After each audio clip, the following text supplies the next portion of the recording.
काश मैं और अवनी इस तरह पूरी जिंदगी साथ रहें, एक दूसरे के हाथों में हाथ डालकर जिंदगी के हर एक लम्हे को इसी तरह एंजॉय करते रहें। लेकिन मुझे चिंता सिर्फ उस वादे की है जो मैंने अपनी फैमिली से किया है, 1 साल बाद अवनी को छोड़कर दीपशिखा से शादी करने की। अगर वो अवनी के बारे में सारा सच बता देगी तो मेरा और अवनी का साथ हमेशा हमेशा के लिए खत्म हो जाएगा।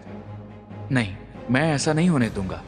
मैं हमेशा अवनी के साथ ही रहना चाहता हूं, चाहे इसके लिए मुझे कुछ भी करना पड़े। क्या अवनी गौतम के बारे में जान पाएगी? आखिर क्या होगा गौतम का अगला कदम? क्या शनाया और सिद्धार्थ विला से हुई बेइज्जती का बदला लेंगे? गौतम अपनी सोच में इतना डूबा हुआ था कि अचानक से जब गीता उसकी पीठ पर जोर से मारती है तो वो चौंक जाता है। यहाँ खड़े खड़े क्या सोच रहे हो? चलो घर दिखाओ दामाद जी। गीता के मुंह से अपने लिए दामाद जी शब्द सुनकर गौतम अंदर ही अंदर खुश हो रहा था कि शायद इस घर के मिलने से ही गीता उसे पसंद करने लग जाए।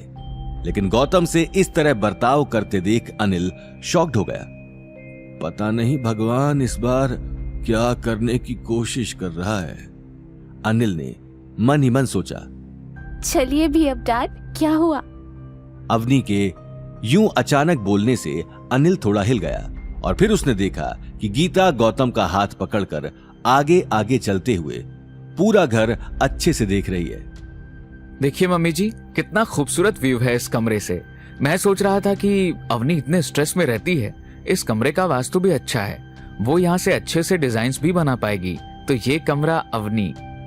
मैं लूंगी, आज से ये कमरा मेरा है। वाह, ये पर्दे देखो, प्योर सिल्क के पर्दे लगते हैं। हाँ, इतना बड़ा शैंडलियर, ऐसा तो मासा के घर पे भी नहीं है।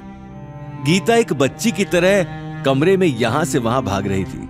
गौतम को समझ आ गया था कि गीता उसकी किसी बात पे ध्यान नहीं दे रही है। वो अवनी को कमरे के बाहर खड़ा देखता है। वो दिल से चाहता था कि इस कमरे में अवनी रहे, लेकिन अवनी उसे देखकर स्माइल करती है, जैसे उसने गौतम के मन की बात पढ़ ली हो। हाँ मॉम, ये कमरा आप और डैड ही रख लो। मॉम कितनी खुश लग रही है ना गौतम। अवनी का इशारा गौतम समझ गया और उसने गीता से आगे कुछ नहीं कहा। सुनो, तुम सब यहाँ से बाहर निकल जाओ। मालकिन इस आलीशान बेड पर आराम करना चाहती है। चलो चलो निकलो यहाँ से। गौतम, अवनी और अनिल कमरे से बाहर आते हैं। अनिल परेशान दिख रहा था। वो जैसे ही अवनी और गौतम से कुछ कहने जाता है, उसका मोबाइल बजता है। तुम दोनों आगे चलो, इंपॉर्टेंट कॉल है, मैं आता हूं, तुम दोनों से जरूरी बात करनी है। गौतम और अवनी अनिल की बात मानकर आगे चलने लगे। वो दोनों खामोशी से धीमे कदमों के साथ आगे बढ़ रहे थे, कभी अवनी आगे तो कभी गौतम आगे। अब 3rd फ्लोर पर पहुंचते हुए गौतम आगे आगे चल रहा था और अवनी उससे थोड़ा पीछे। गौतम की नजरें तो सिर्फ अवनी पर टिकी हुई थी। वो उसे बार बार मुड़कर देख रहा था। तुम गिरे कैसे गौतम? तुम्हारा ध्यान कहाँ था? चलो उठो, अपना हाथ दो मुझे, तुम्हें लगी तो नहीं ना? अवनी के मुंह से तो ये शब्द सुनकर गौतम के दिल में लड्डू फूटने लगे। अरे सोच क्या रहे हो? हाथ दो ना, आगे का घर नहीं दिखाना है। गौतम ने धीरे धीरे अपना हाथ आगे बढ़ाया। उसके दिल की धड़कनें तेजी से बढ़ रही थी। अवनी ने गौतम का हाथ कस के पकड़ लिया और उसे वापस खड़ा होने में मदद की। वो फिर से एक दूसरे की आंखों में खो गए। तभी गीता की जोर जोर से चिल्लाने की आवाज आती है। गौतम और अवनी तुरंत गीता की ओर भागते हैं।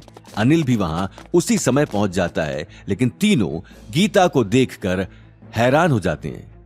गीता वहां सोफे के पास रखे काउच पर ठाठ से बैठी हुई रौब में घूंट घूंट करके पानी पी रही थी।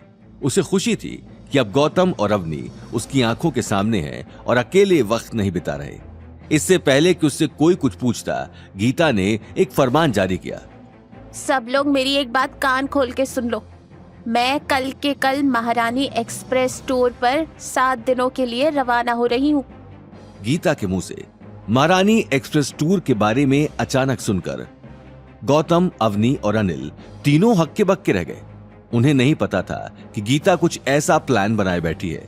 अनिल को गीता की ये बात समझ नहीं आई, इसलिए उसने गीता से पूछा, आगे की कहानी जानने के लिए। देखिए अगला एपिसोड सिर्फ पॉकेट एफएम के यूट्यूब चैनल पर और रॉयल वारिस के सारे एपिसोड्स को सुनने के लिए डिस्क्रिप्शन में दी लिंक से डाउनलोड करें पॉकेट एफएम ऐप।